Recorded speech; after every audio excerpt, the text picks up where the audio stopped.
اللہ تعالیٰ فرماتے ہیں کہ میں جب آزماتا ہوں تمہارے اوپر، جب خوف آتا ہے،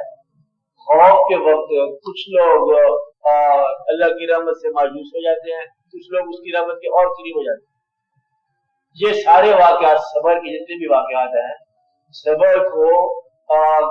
مقام میں داخل ہونے والا جب گلے میں داخل ہو جائے، دیکھو پھر پریشانی آ گئی، پھر وہی مصیبت آ گئی، آج پھر وہی موسم خراب ہے، پھر وہی ماحول ہے، آج پھر ہمارے حالات تنگ ہو گئے، ایسا آدمی جو ہے اللہ کی رحمت سے دور ہوتا چلا جاتا ہے۔ واقعات تو اس کی مرضی کے ہوتے نہیں ہے، گلا کرتا کرتا کرتا الٹیمیٹلی وہ اس کی رحمت سے مایوس ہو گیا۔